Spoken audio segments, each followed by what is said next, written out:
So hello guys, what's up and welcome back to my YouTube channel. It's me, your girl barrister Neze, and this is Nezeville. Last year at Shiloh 2022, I prayed and told God that by the next time I come for the next year's Shiloh, I want to be a minister of the Federal Republic of Nigeria. I came today to return all glory to God. I'm a minister of the Federal Republic of Nigeria, one of the youngest in the Fourth Republic.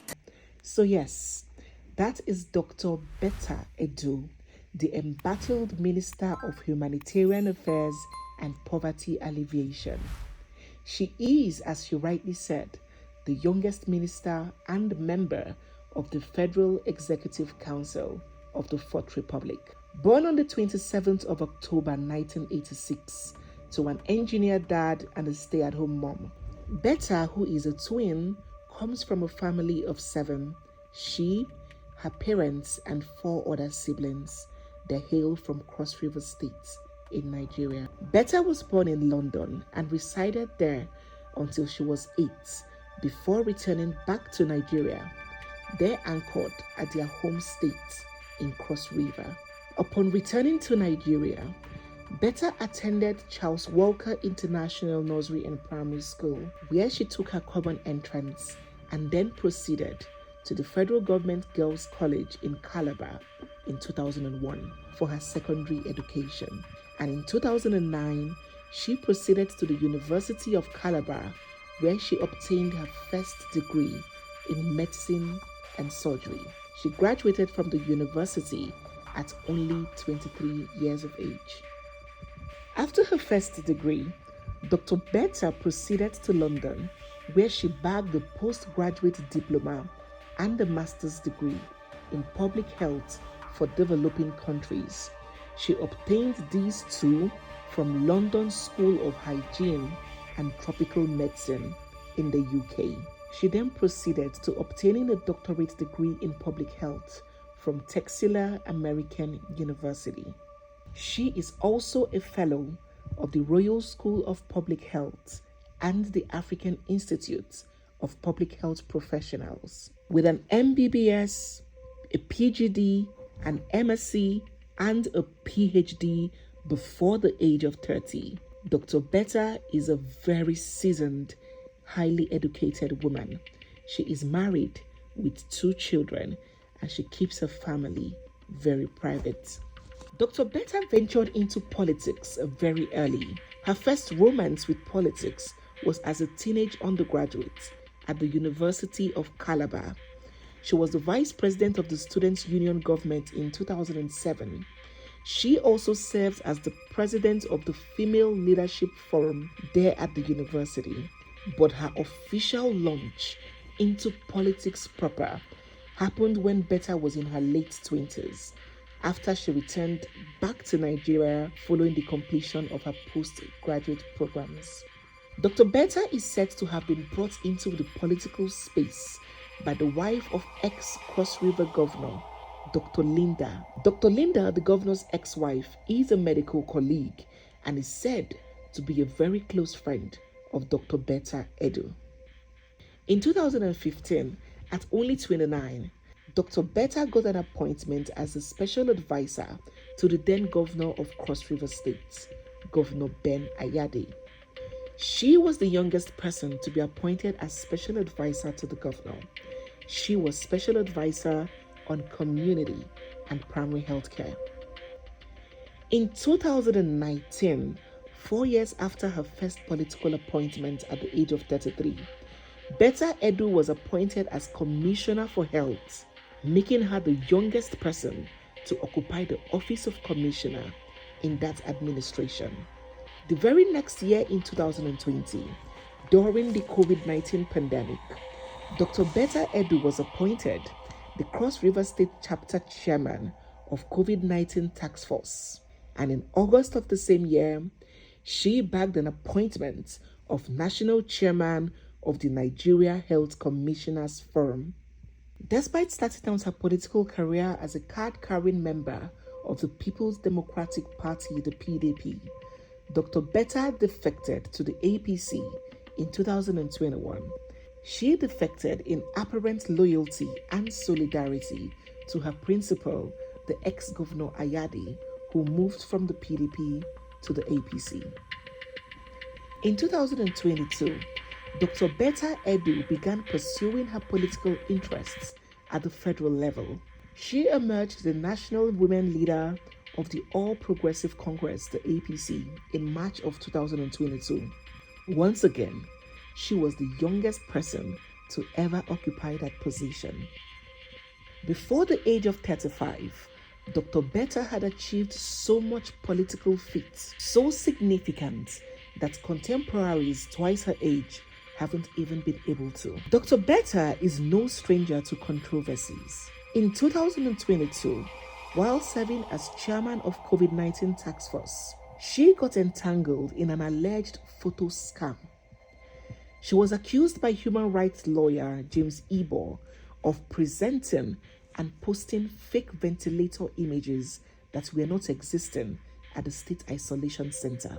She was also accused of erecting an isolation hall which could only accommodate 5 beds in the heat of the pandemic, despite huge allocations given. This COVID-19 controversy led to the Nigerian Medical Association passing a vote of no confidence on her, vowing to sanction her for unethical behavior, alleging that she meddled in COVID testing, surveillance, treatment, and information. Dr. BETTA reacted by calling it a political vendetta. Another scandal that the young minister had been involved in surrounded what many people described as a two-faced behavior.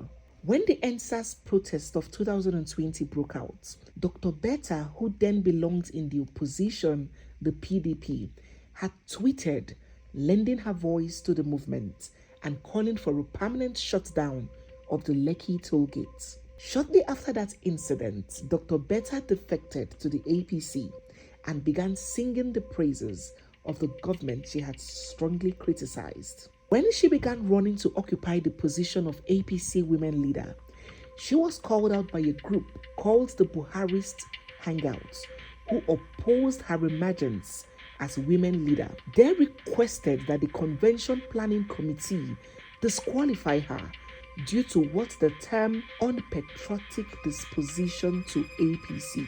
BETTA, who had already deleted these earlier made tweets, denied that she ever made them, but after evidence was produced, she eventually gave in, owning up and apologizing for them and blaming it on ignorance and emotions. She went ahead to pledge her unalloyed loyalty to the APC.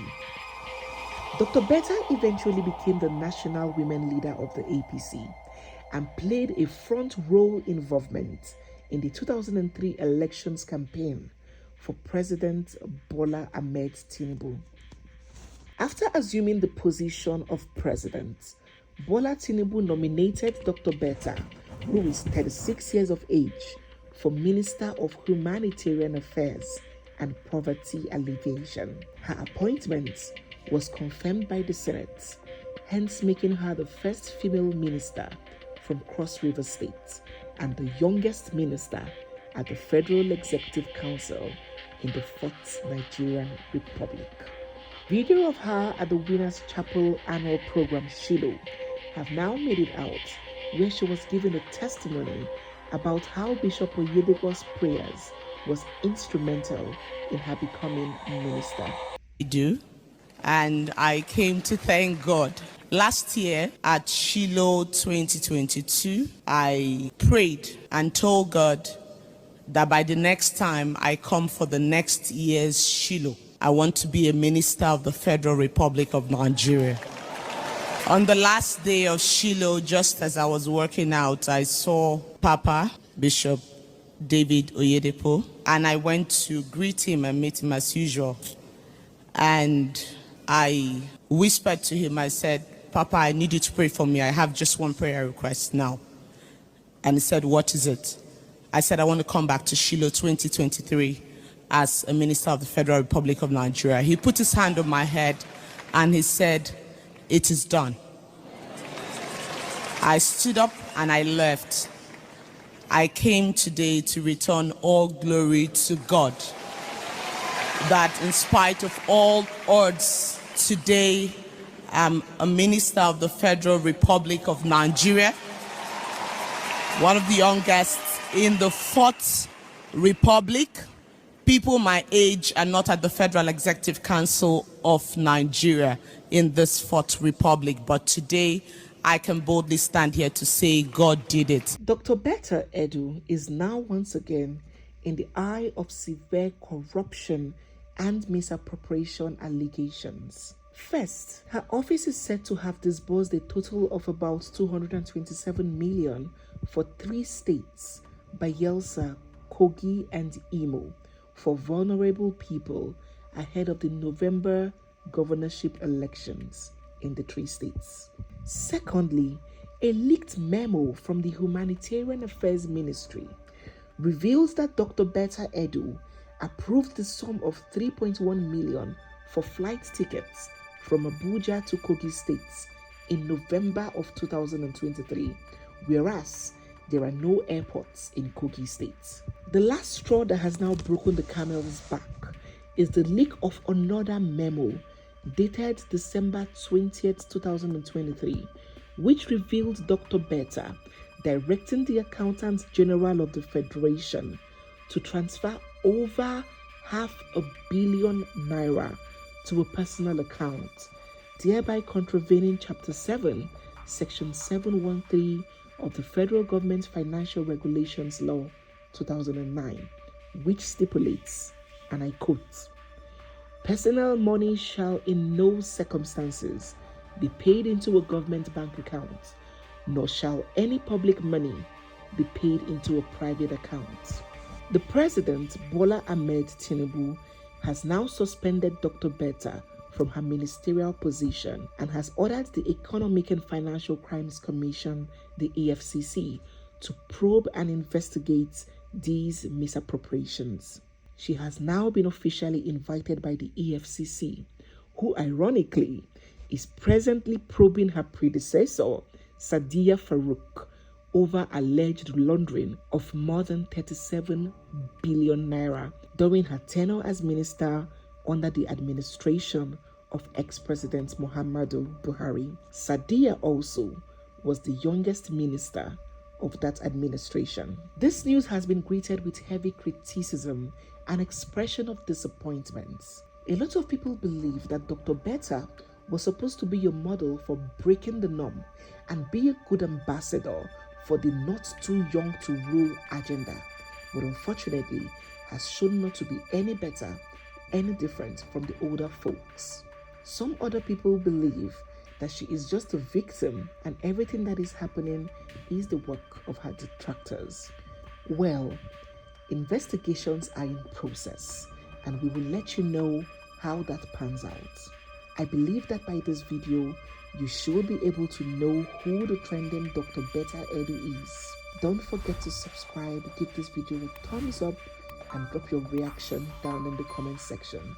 Stay glued because we have so much more coming. It's me, your girl, Barrister Neze, and this is Nezeville. I'll see you guys in my next one. For now, bye.